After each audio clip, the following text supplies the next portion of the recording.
In the dead of night, when most people sleep peacefully in their beds, Charlotte Martinez found herself trapped in a nightmare that would change her life forever.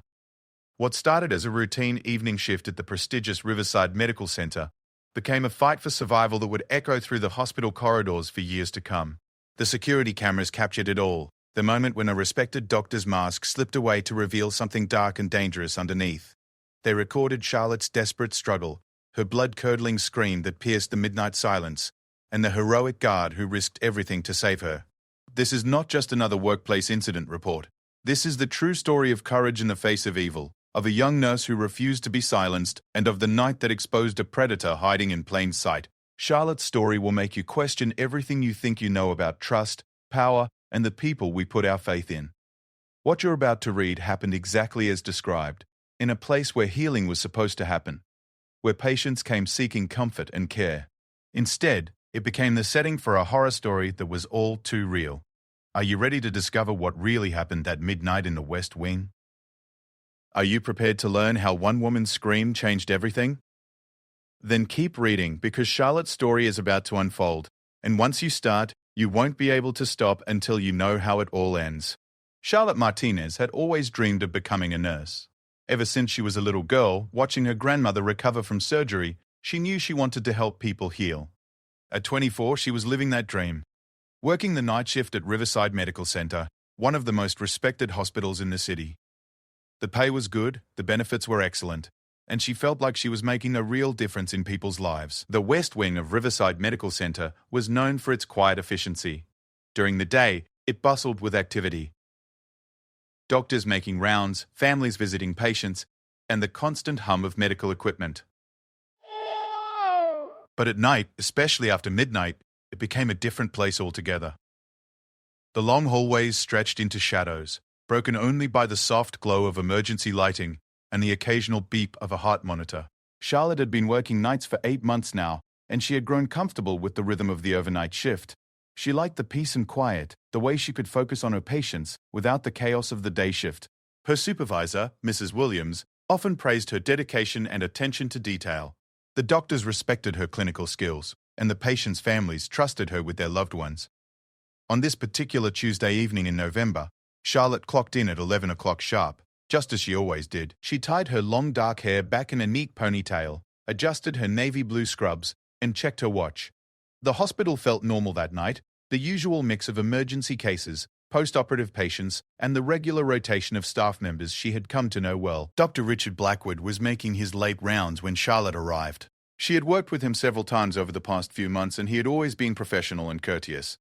He was in his mid-40s, tall and well-dressed with graying hair at his temples that gave him a distinguished appearance. The other nurses spoke highly of him, and the hospital administration clearly valued his expertise in internal medicine. What Charlotte didn't know was that Dr. Blackwood had been watching her for weeks. He had noticed the way she moved through the halls with quiet confidence, the gentle way she spoke to frightened patients, and how she stayed late to make sure everything was perfect before the morning shift arrived. In his twisted mind, he had begun to see her, not as a colleague, but as something else entirely. The evening started like any other. Charlotte checked on her assigned patients in rooms 301 through 315, updating their charts and making sure they were comfortable. Mrs. Peterson in room 306 was recovering from knee surgery and needed extra pain medication. Mr. Chen in room 312 was worried about his upcoming procedure and needed someone to listen to his concerns. Charlotte handled each situation with the calm professionalism that had made her such a valued member of the nursing staff. Around midnight, the West Wing settled into its familiar quiet routine. The other nurses were scattered throughout the building, checking on patients in different sections. Dr. Blackwood had completed most of his rounds and was supposed to be finishing up his paperwork before heading home. The security guard, Marcus Thompson, was making his regular patrol of the building, checking doors and ensuring everything was secure. Charlotte was in the medication room, carefully preparing the overnight doses for her patients, when she heard footsteps in the hallway. She assumed it was Dr. Preach. Blackwood making one final check on his patients, something she had seen him do before. The medication room was small and windowless, located at the end of the hall near the emergency exit. It was the perfect place for the hospital's controlled substances to be stored safely, but it was also isolated from the main nursing station. As she worked, carefully measuring and documenting each medication, Charlotte heard the footsteps stop outside the medication room door. She looked up, expecting to see Dr. Blackwood or perhaps Marcus on his security rounds. Instead, she saw Dr. Blackwood standing in the doorway, but something was different about him. His usually neat appearance was slightly disheveled, and there was something in his eyes that made her uncomfortable. "Working late again, I see," Dr. Blackwood said, stepping into the small room and closing the door behind him. The sound of the door clicking shut made Charlotte's heart skip a beat. In all her months working at the hospital, no doctor had ever closed the medication room door while she was working. It violated several hospital protocols and made the small space feel suddenly claustrophobic. "Just finishing up the midnight medications, Doctor," Charlotte replied, trying to keep her voice steady. She continued working, hoping he would take the hint and leave. But instead of leaving, Dr. Blackwood moved closer, positioning himself between Charlotte and the door. "You're very dedicated," he said, his voice carrying a tone that made Charlotte increasingly uncomfortable. "I've noticed how hard you work, how you stay late to make sure everything is perfect. It's admirable in someone so young." Charlotte forced a smile and continued preparing the medications, but her hands were beginning to shake slightly. The way Dr. Blackwood was looking at her, the way he had positioned himself in the room, and the strange tone in his voice, all combined to create a sense of danger that she couldn't ignore. "The patients appreciate good care," she said, hoping to redirect the conversation to something more professional. "Mrs. Peterson was asking about you earlier. She wanted to thank you for explaining her procedure so clearly." But Dr. Blackwood wasn't interested in talking about patients. He took another step closer, and Charlotte could smell the faint scent of alcohol on his breath. Her training had taught her to recognize the signs of impairment, and she realized with growing horror that Dr. Blackwood had been drinking. "Charlotte," he said, using her first name in a way that made her skin crawl, "you must know how much I admire your work. You're different from the other nurses. Special." The medication tray in Charlotte's hands began to rattle as her trembling increased. She set it down carefully on the counter, her mind racing as she tried to figure out how to get out of the room safely. The emergency protocols she had learned in nursing school hadn't covered a situation like this.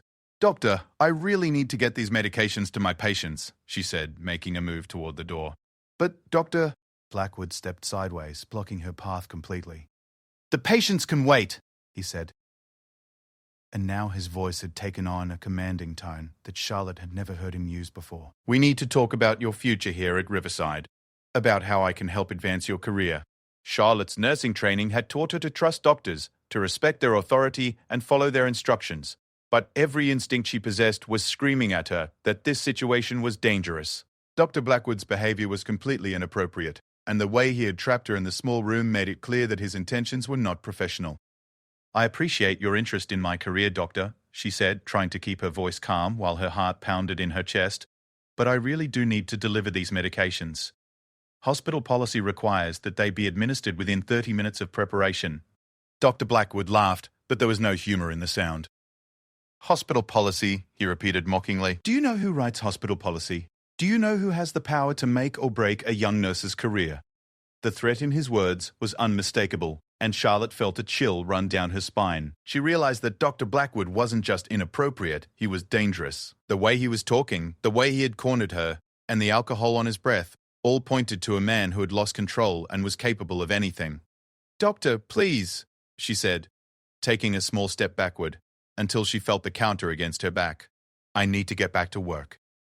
But Dr. Blackwood wasn't listening to her protests anymore.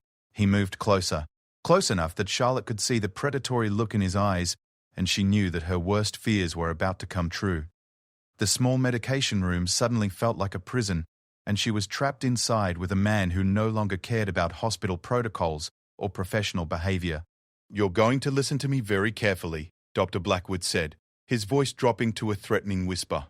"Your career, your future, everything you've worked for, it all depends on how cooperative you're willing to be." Charlotte's training as a nurse had prepared her for medical emergencies, for code blues and trauma situations, for dealing with difficult patients and concerned families. But nothing had prepared her for this moment, when a respected doctor was revealing himself to be something monstrous. As Dr. Blackwood reached toward her, Charlotte realized that the nightmare was just beginning, and that her scream was the only weapon she had left. The medication room door was thick and designed to muffle sound to protect patient privacy. But Charlotte Martinez was about to discover just how loud her voice could be when her life depended on it. In the seconds before Dr. Galloway begun, happiness. Blackwood's true intentions became clear. She took the deepest breath of her life, preparing to shatter the midnight silence of the West Wing with a scream that would bring help running, if anyone was close enough to hear her. The fluorescent lights hummed overhead as Charlotte prepared to fight for everything she had worked for, everything she believed in, and everything she hoped her future might hold. Dr. Blackwood had made the mistake of thinking that a young nurse would be an easy victim.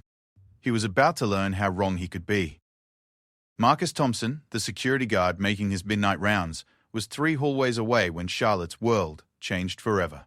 He had no idea that in just a few moments he would hear a sound that would haunt him for the rest of his life, a scream so full of terror and desperation that it would send him running through the hospital corridors, his hand reaching for his radio to call for help. The stage was set for a confrontation that would expose the darkness hiding behind Dr. Blackwood's professional facade and reveal the courage that had always lived inside Charlotte Martinez's heart. What happened next would echo through the halls of Riverside Medical Center for years to come, changing hospital policies and saving countless other potential victims from experiencing the nightmare that Charlotte was about to endure. In that small, sterile room with its locked cabinets full of healing medicines, Charlotte Martinez was about to discover that sometimes the most important healing begins with a single, terrifying moment, when someone finds the courage to scream for help. Her voice was about to become the weapon that would bring Dr. Blackwood's predatory behavior into the light where it could no longer hide behind the respected facade of a medical professional. The clock on the wall showed 12:17 a.m. when Dr. Blackwood made his move, reaching toward Charlotte with intentions that would have destroyed her life if she hadn't found the courage to fight back. What happened next would prove that sometimes the most ordinary people are capable of extraordinary courage when their survival depends on it. When Dr. Blackwood reached for her, Charlotte's body reacted before her mind could process what was happening. Years of nursing training had taught her to respond quickly in emergencies, and every instinct she possessed screamed that this was the most dangerous emergency of her life. As his hand touched her shoulder, she jerked away violently, causing the medication tray to crash to the floor with a sound like breaking glass. "Don't touch me," she shouted, her voice cracking with fear and anger. "But Dr."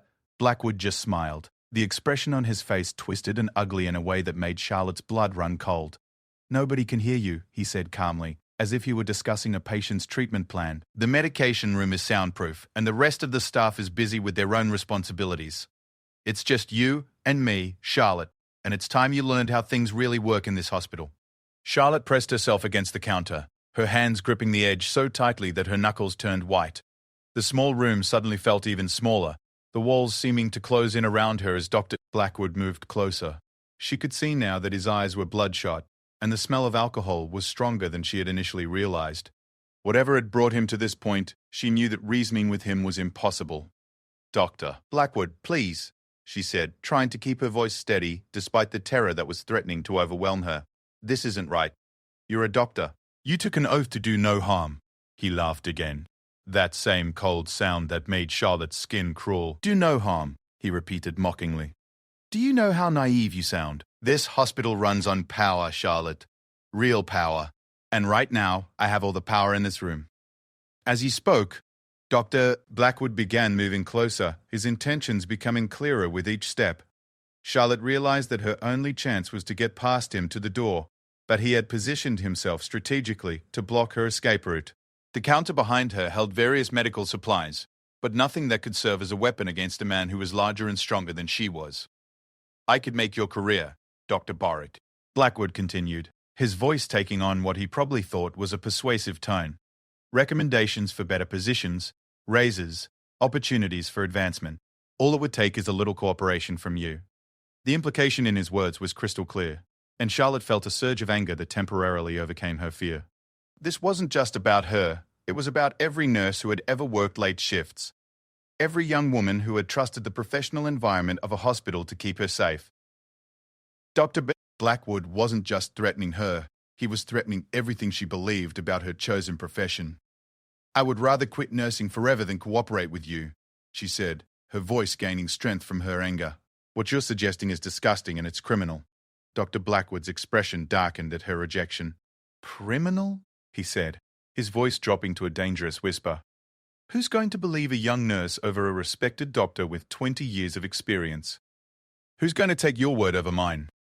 As he spoke, He lunged forward, trying to grab her arm.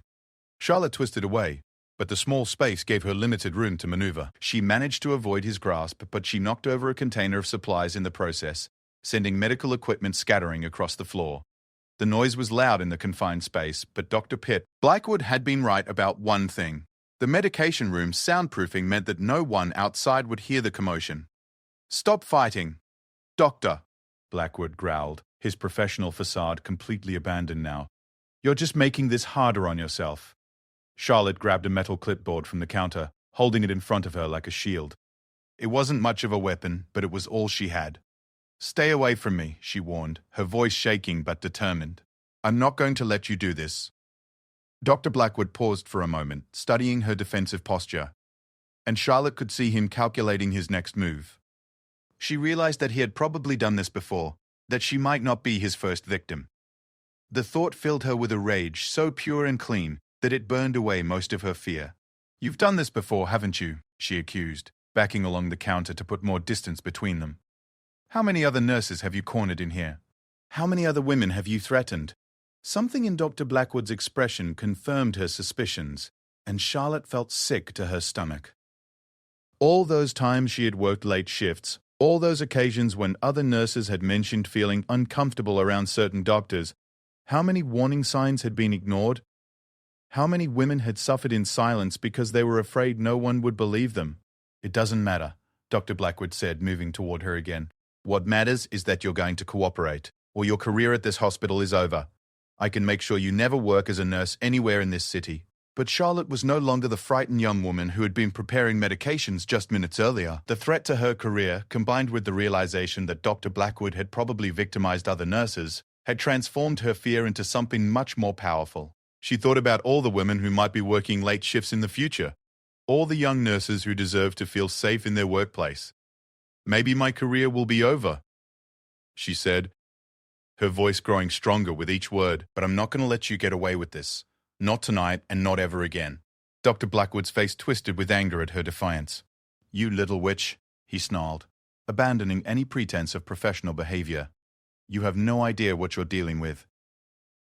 He lunged at her again, more aggressively this time, and Charlotte swung the clipboard with all her strength. The metal edge caught him across the side of his face, drawing a line of blood and causing him to stagger backward with a curse. For a moment, she thought she might have created enough space to reach the door, but Dr. Blackwood recovered quickly and positioned himself between her and her escape route once again. "Now you've made me angry," he said, touching the cut on his face and looking at the blood on his fingers. "I was going to make this easy for you, but now we're going to do this the hard way." Charlotte backed against the corner of the room, still holding the clipboard, but knowing it wouldn't be enough to stop him if he was determined to overpower her. The medication room suddenly felt like a tomb, and she realized that if she was going to survive this encounter, she needed to do something drastic. That's when she remembered her voice. Dr. Blackwood had said the room was soundproof, but Charlotte had worked in hospitals long enough to know that no room was completely soundproof. There were always gaps around doors, ventilation systems that carried sound, and walls that weren't as thick as people assumed. If she could scream loud enough, if she could pour every ounce of her fear and anger and desperation into her voice, maybe someone would hear her. Marcus Thompson, the security guard, would be making his rounds somewhere in the building. The night supervisor might be in her office down the hall. Even if the chances were small, it was the only hope she had left. Charlotte took the deepest breath of her life, filling her lungs with air and gathering all her courage for what might be her last chance to save herself. "Doctor," Blackwood saw her preparing to scream and started moving toward her quickly, but he was too late to stop what was about to happen. The scream that erupted from Charlotte's throat was unlike anything she had ever produced before.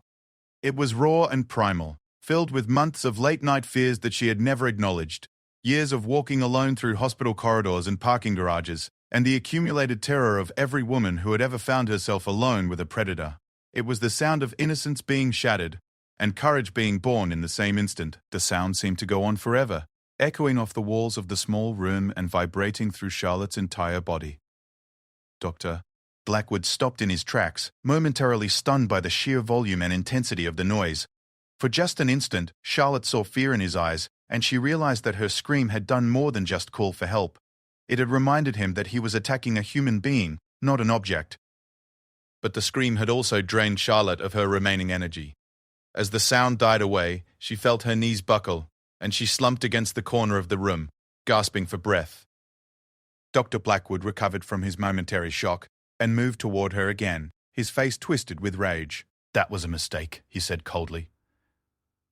"Now you're going to pay for it." Charlotte tried to prepare herself for another scream, but her throat was raw and her lungs were empty. She had given everything she had to that first desperate cry for help, and she could only pray that someone, somewhere in the hospital, had heard her call. 3 hallways away, Marcus Thompson was checking the locks on the emergency exits when a sound unlike anything he had ever heard before penetrated the quiet of the midnight shift. It was a scream so filled with terror and desperation that it made his blood run cold and sent every protective instinct in his body into overdrive. He had worked security at Riverside Medical Center for 15 years, and he had never heard anything like it. Marcus grabbed his radio with shaking hands and started running toward the West Wing, his heart pounding as he tried to figure out where the scream had come from. He knew that someone was in terrible danger, and he was the only person close enough to help. What he didn't know was that he was about to become the hero in a story that would change everything at Riverside Medical Center. Charlotte's scream had shattered the midnight silence, but it had also shattered something else. The illusion that predators like Dr. Blackwood could hide behind their professional reputations forever. The sound that had erupted from her throat was the beginning of the end for Dr. Blackwood's reign of terror, even though Charlotte didn't know it yet. As Dr. Blackwood reached for her again, Charlotte closed her eyes and tried to prepare for whatever was about to happen. She had done everything she could, fought as hard as she was able, and screamed with every ounce of strength in her body. If this was how her story ended, at least she could face it knowing that she had refused to be a silent victim. But Charlotte's story was far from over, and help was coming faster than she dared to hope. Marcus Thompson had been working security at hospitals for over 20 years, and he had developed an almost supernatural ability to distinguish between the normal sounds of a medical facility and the sounds that meant real trouble. The scream he had just heard was definitely in the second category. It was the kind of scream that spoke of life or death terror, and every instinct in his body told him that someone was in immediate danger. He ran through the corridors of Riverside Medical Center with a speed that would have surprised anyone who saw him. At 53 years old, Marcus wasn't the young man he used to be, but the desperate urgency in that scream had activated something primal in him. He had a daughter Charlotte's age, and the thought of someone hurting a young woman on his watch made him move faster than he had moved in years. Security to dispatch, he radioed as he ran, his voice breathless but controlled. "I need backup in the West Wing immediately. Possible assault in progress. I'm responding to a distress call." The dispatcher's voice crackled back through his radio, but Marcus was already too focused on finding the source of the scream to pay attention to the response. He knew the hospital layout like the back of his hand, and the sound had definitely come from somewhere in the West Wing. As he rounded the corner into the main hallway, he slowed down and began listening carefully, trying to pinpoint the exact location. Meanwhile, in the medication room, Charlotte was facing the worst moment of her life. Dr. Blackwood had recovered from the shock of her scream and was advancing on her with a determination that made it clear he was beyond reasoning. The professional mask had completely fallen away, revealing something dark and predatory that made Charlotte understand just how much danger she was in. "Nobody heard you," Dr. Blackwood said, his voice cold and calculating. "Even if they did, who do you think they're going to believe? A respected physician? Or a hysterical young nurse who's been working too many night shifts?" Charlotte pressed herself against the wall, still holding the clipboard but knowing it would be useless against a man who had abandoned all restraint. Her throat was raw from screaming, and she could taste blood in her mouth. But even in her terror, she refused to give up. "They'll believe me," she gasped, her voice barely a whisper. "Because this isn't the first time you've done this, and it won't be the last. Unless someone stops you." "Doctor." Blackwood's expression darkened at her words. "You don't know anything," he snarled. "You're just a naive little girl who doesn't understand how the world works." As he reached toward her, Charlotte closed her eyes and tried to prepare herself for the worst. But suddenly she heard something that made her heart leap with hope. Footsteps in the hallway outside, moving quickly and purposefully. Someone was coming. "Doctor." Blackwood heard the footsteps too, and he froze for a moment, his head turned toward the door. Charlotte could see the calculation in his eyes as he weighed his options. He could try to finish what he had started and hope to intimidate her into silence afterward, or he could try to salvage the situation by pretending that nothing inappropriate had happened. The footsteps stopped right outside the medication room door, and Charlotte heard the distinctive sound of keys jingling. It was Marcus Thompson, she realized with a surge of relief. The security guard was right outside. and all she had to do was let him know she was in trouble. "Help!" she called out, her damaged voice barely carrying to the door. "Help me! Doctor!" Blackwood's face went white as he realized that his attack had been discovered. For a moment, Charlotte thought he might try to silence her permanently, rather than face the consequences of his actions. But then the door handle rattled, and Marcus's authoritative voice called out from the hallway. "Security! Open this door immediately!" The sound of Marcus's voice seemed to break whatever spell had possessed Dr. Frey. Blackwood. He stepped back from Charlotte, his hands shaking as he tried to smooth down his disheveled appearance. Charlotte could see him trying to think of a story that would explain why they were alone together in the locked medication room at midnight. "Open the door, Charlotte. Doctor." Blackwood said, his voice shaky but attempting to sound normal. "Tell him everything is fine." But Charlotte was done being afraid, and she was definitely done following Dr. Blackwood's orders. Instead of opening the door, she backed further into the corner and called out to Marcus again. "He attacked me," she shouted, putting all her remaining strength into her voice. "Doctor, Blackwood attacked me. Don't let him leave." The door handle rattled more violently as Marcus tried to force his way into the locked room. "Step away from the door," he commanded. "I'm coming in." What happened next would become the stuff of legend among the staff at Riverside Medical Center. Marcus Thompson, who had been a quiet, unassuming security guard for 15 years, suddenly became a force of nature. Using his master key, he unlocked the medication room door and burst inside with a speed and intensity that caught Dr. Kellecock, Blackwood, completely off guard. "Back off from her," Marcus roared, his voice echoing through the small room with an authority that made even Charlotte jump. The sight that greeted him, a disheveled Dr. Blackwood standing over a terrified young nurse who was pressed into the corner holding a clipboard like a weapon, told him everything he needed to know about what had been happening. Dr. Blackwood tried to salvage the situation with his professional authority.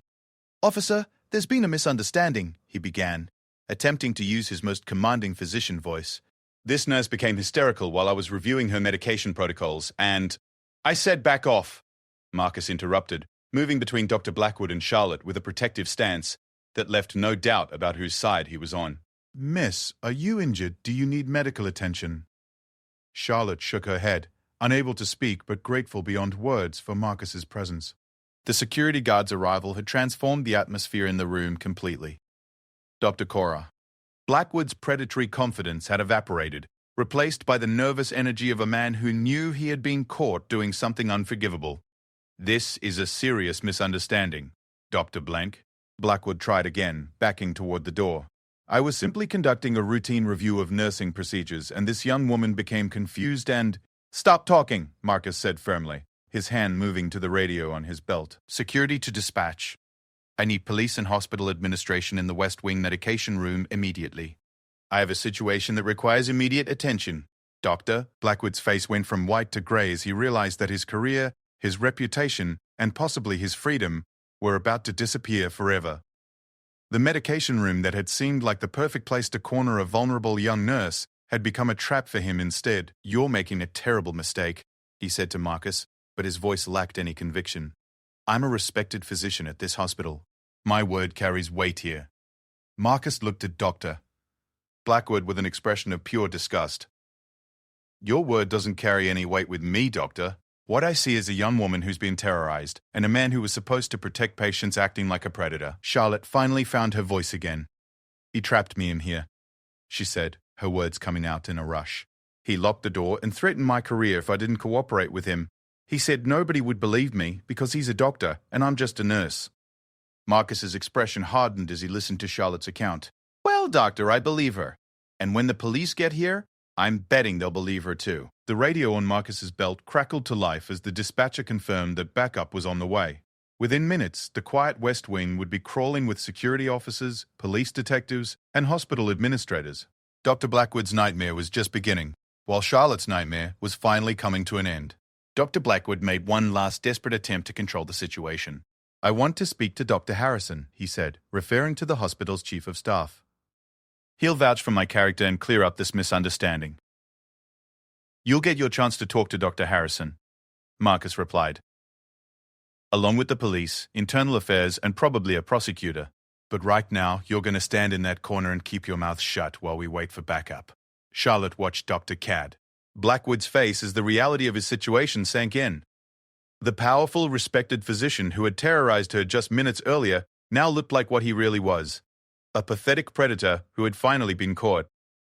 The transformation was almost surreal, but it filled Charlotte with a sense of justice that helped ease some of the trauma she had just experienced. Marcus kept himself positioned between Charlotte and Dr.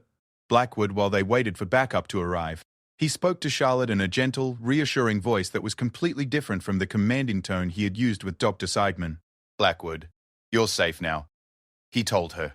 "Nobody's going to hurt you anymore. You were very brave to scream for help, and you were smart to fight back. You probably saved yourself from something much worse." Charlotte nodded, finally allowing herself to believe that the danger was over.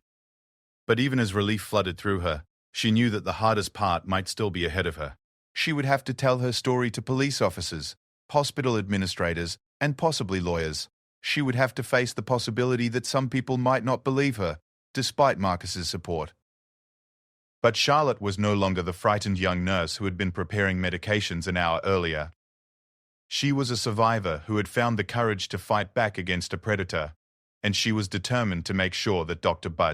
Blackwood never had the opportunity to hurt another woman. The sound of approaching footsteps in the hallway signaled that help was arriving. Charlotte's ordeal was over, but Dr. Blackwood's reckoning was just beginning. The respected physician who had thought he could use his position to victimize a young nurse was about to discover that actions have consequences even for people in positions of power. Marcus Thompson, the quiet security guard who had spent 15 years walking hospital corridors without fanfare, had just become a hero. His quick response to Charlotte's scream had not only saved her from a terrible fate, but had also exposed a predator who might have continued victimizing women for years to come. As the first police officers entered the West Wing, Charlotte took a deep breath and prepared to tell her story. She knew it wouldn't be easy, but she also knew that her courage in speaking out might prevent other women from going through what she had experienced. Dr. Blackwood's reign of terror was over, and Charlotte Martinez had been the one to end it. The next few hours passed in a blur of activity that transformed the quiet West Wing into a crime scene. Detective Sarah Chen was the first investigator to arrive, followed quickly by Dr. Harrison, the hospital's chief of staff, and several other administrators who looked like they had been roused from sleep. The peaceful midnight atmosphere of Riverside Medical Center had been shattered by Charlotte's scream, and nothing would ever be quite the same again. Detective Chen was a veteran investigator who had worked sexual assault cases for over a decade. She took one look at the scene in the medication room. Charlotte huddled in the corner with her torn scrubs and frightened eyes, Dr. Blackwood standing against the wall with scratches on his face and guilt written all over his expression, and Marcus Thompson maintaining his protective stance between them, and immediately understood what had happened. "I'm Detective Chen," she said to Charlotte in a gentle but professional voice. "I need to ask you some questions about what happened here tonight. Are you ready to talk, or would you like a few more minutes to compose yourself?" Charlotte straightened up, drawing on reserves of strength she didn't know she possessed. "I'm ready," she said, her voice hoarse but determined. "I want to tell you everything." Dr. Blackwood attempted to interrupt. "Detective, I really think there's been a serious misunderstanding here. If you'll allow me to explain—" "Doctor, you'll get your chance to talk." Detective Chen cut him off firmly. "Right now, I need to hear from the victim.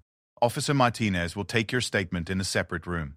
As Dr. Blackwood was led away by a uniformed police officer, Charlotte felt a weight lift from her shoulders. For the first time since the ordeal began, she was in a room where Dr. Blackwood wasn't the most powerful person present. Detective Chen and Marcus Thompson were on her side, and she knew that her voice would finally be heard. Charlotte told her story from the beginning, describing how Dr. Blackwood had trapped her in the medication room, made inappropriate advances, threatened her career, and ultimately attempted to assault her. Detective Chen listened without interruption, taking detailed notes and occasionally asking clarifying questions that demonstrated her experience with similar cases.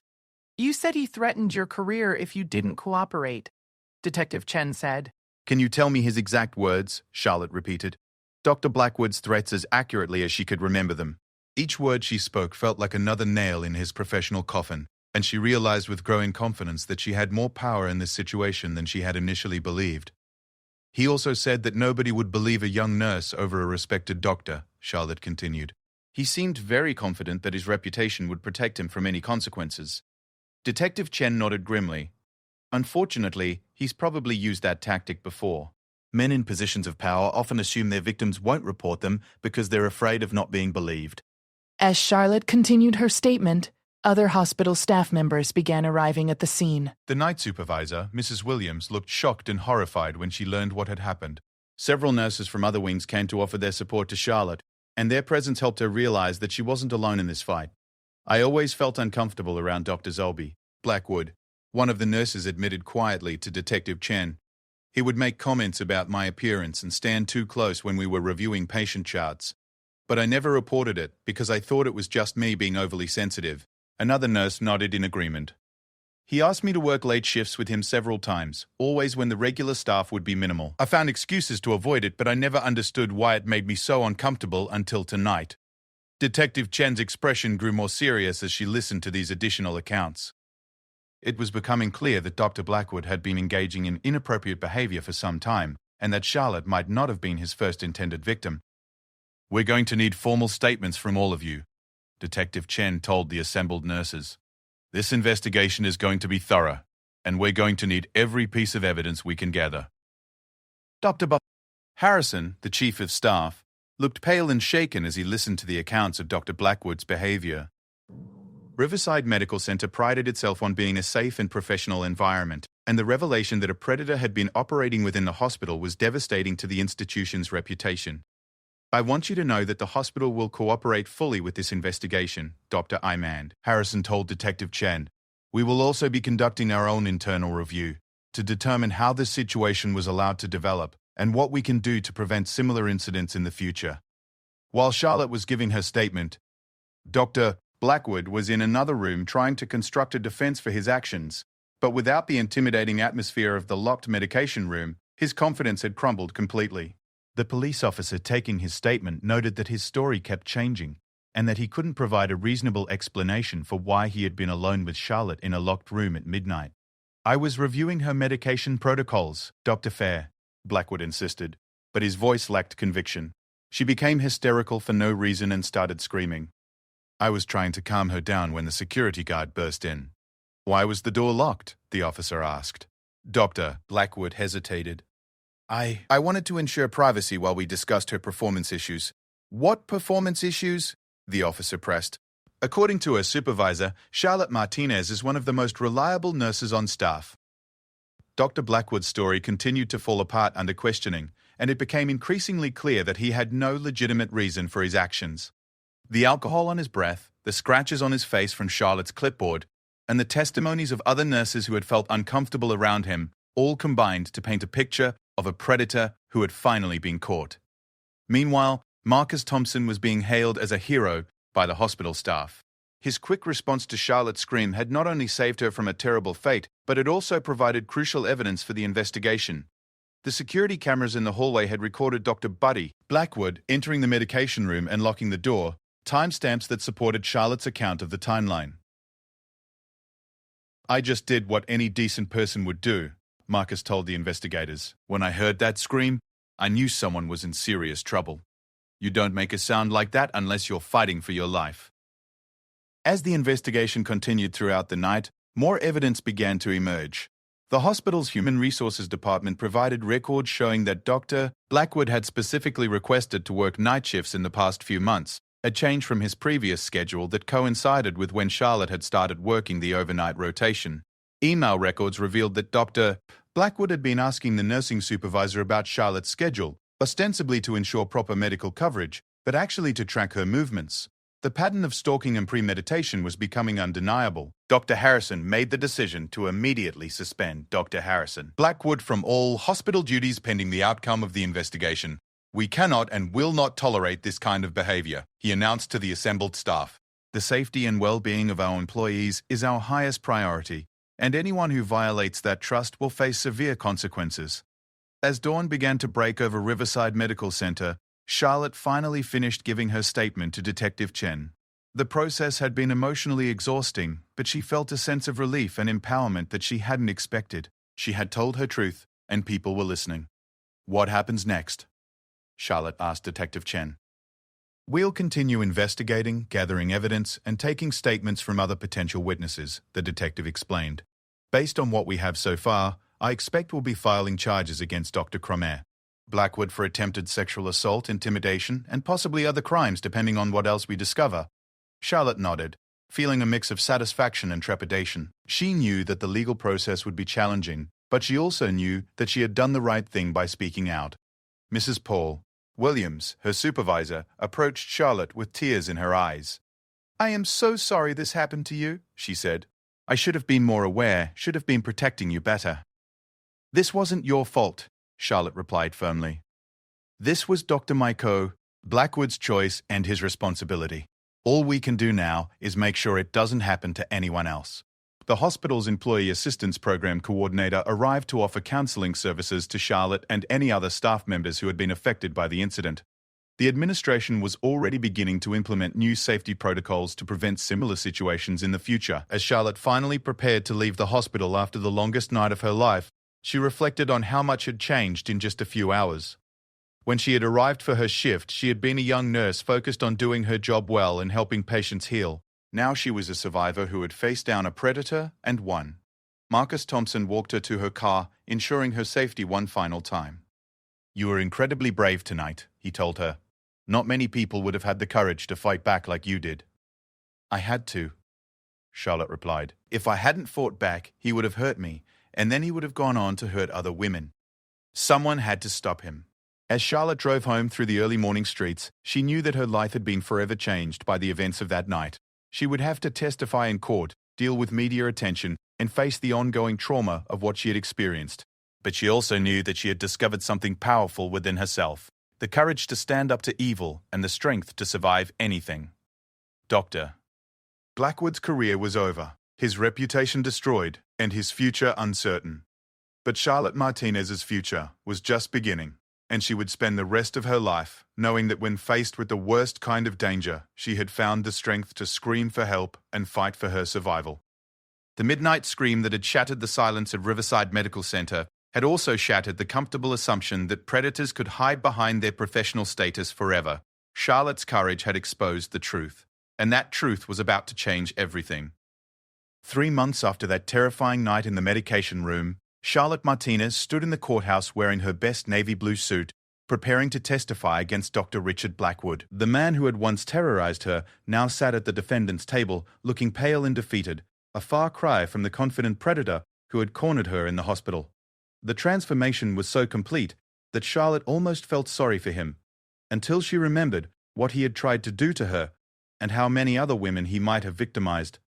The courtroom was packed with supporters, including Marcus Thompson, Mrs. Williams, and several other nurses from Riverside Medical Center who had come to show their solidarity with Charlotte. Detective Chen sat in the gallery, ready to testify about the evidence that had been gathered during the investigation.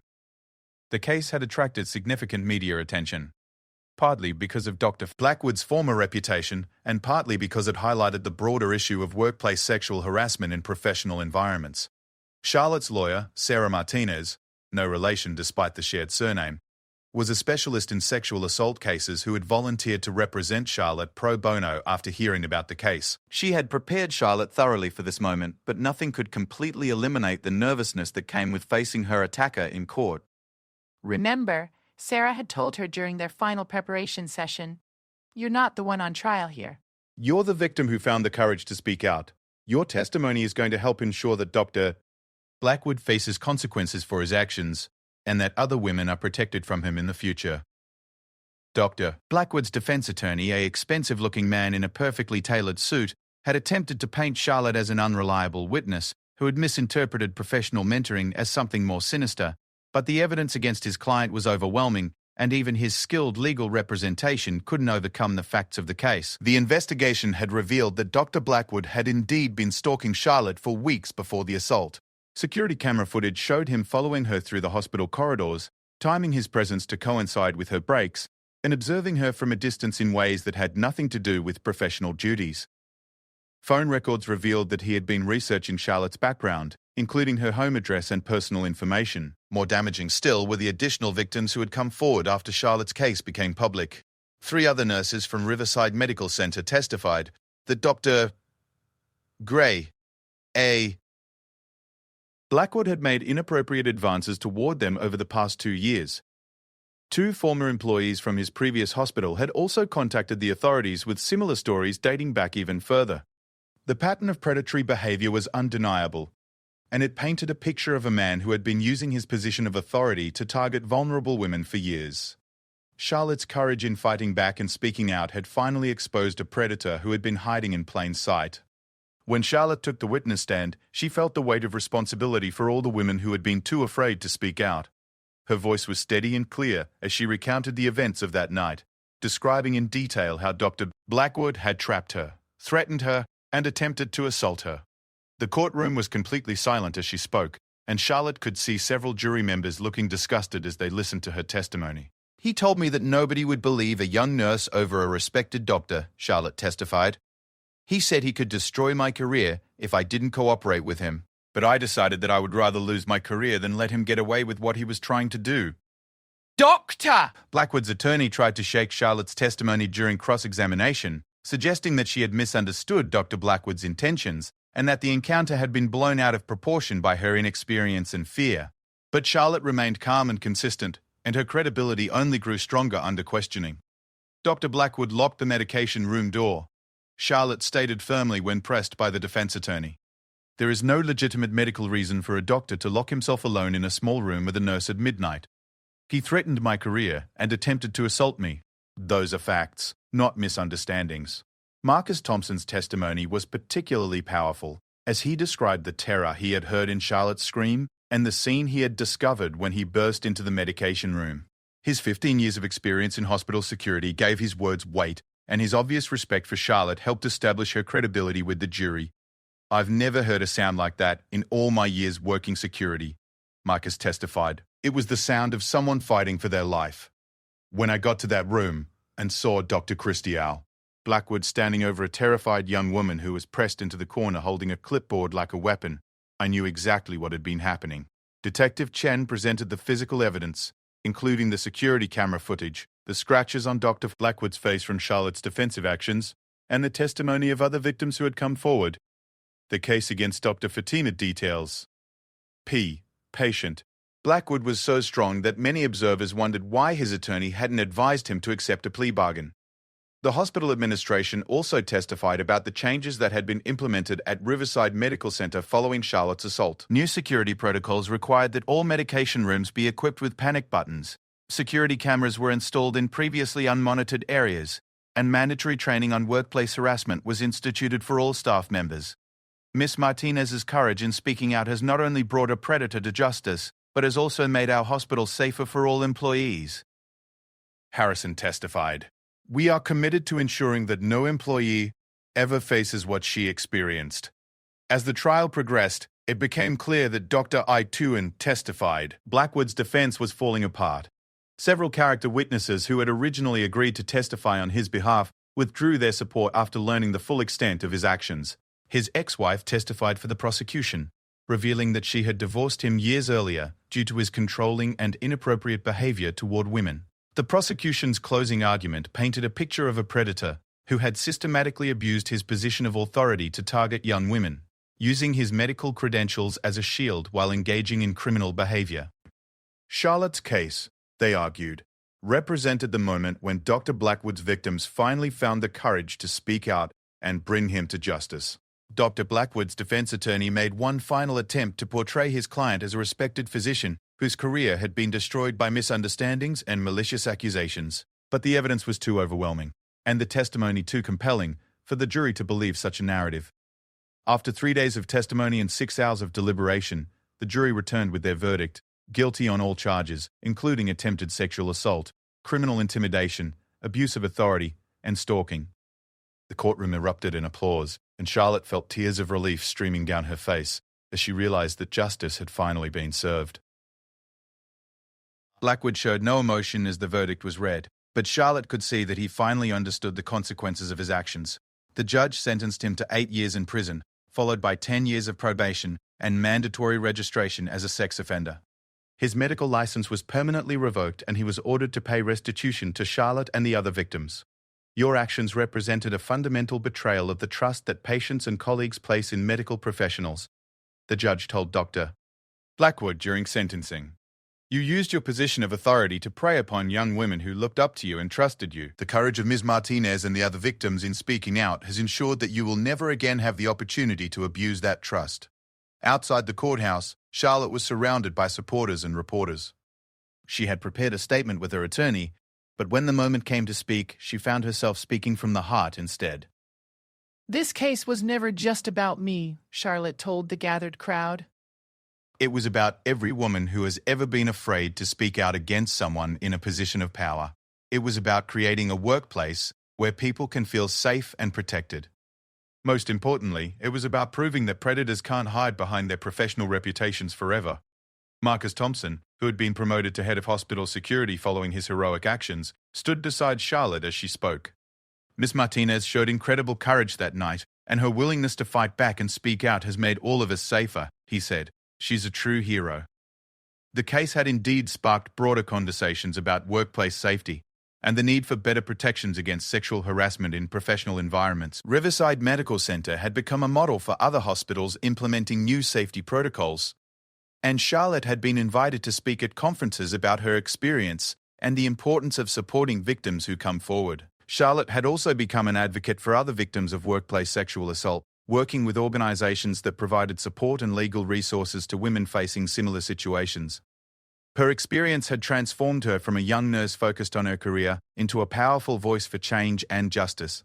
The trauma of that night in the medication room would always be with Charlotte, but it had also revealed strengths and capabilities she never knew she possessed. She had discovered that her voice was powerful, that her courage could inspire others, and that standing up for what was right could create positive change that extended far beyond her own situation. Dr. Blackwood's conviction had sent a clear message throughout the medical community that professional credentials and institutional authority could not protect predators from facing consequences for their actions. Several other cases had come to light in the wake of Charlotte's courage, as more victims found the strength to speak out against their attackers. 2 years after the trial, Charlotte was promoted to charge nurse of the West Wing at Riverside Medical Center, the same wing where she had been attacked. She had considered leaving nursing after the assault, but ultimately decided that helping patients heal was too important to abandon because of one evil man's actions. The medication room where the assault had occurred was completely renovated and equipped with state-of-the-art security features. A small plaque near the door read, "In recognition of the courage of all who speak truth to power," a tribute not just to Charlotte, but to every victim who finds the strength to fight back against injustice. Marcus Thompson became a close friend and mentor to Charlotte, and their bond forged during that terrifying night remained strong. He often said that responding to Charlotte's scream was the most important thing he had ever done in his career, and that her courage had reminded him why he had chosen to work in security in the first place. Charlotte's story had become a powerful example of how one person's refusal to be silenced could create ripple effects that protected countless others. Her midnight scream had not only saved her from a terrible fate, but had also exposed a predator, changed hospital policies, and inspired other victims to find their own voices. The young nurse who had once been afraid that no one would believe her over a respected doctor had become a nationally recognized advocate for victims' rights. Her story proved that sometimes the most ordinary people are capable of extraordinary courage, and that speaking the truth can be the most powerful weapon against those who abuse their authority. Dr. Richard Blackwood remained in prison, his medical career and reputation destroyed forever. But Charlotte Martinez had built a new life on the foundation of her own courage, and her voice continued to inspire others to speak out against injustice wherever they found it. The scream that had shattered the midnight silence had become a rallying cry for change, and its echoes would continue to reverberate for years to come.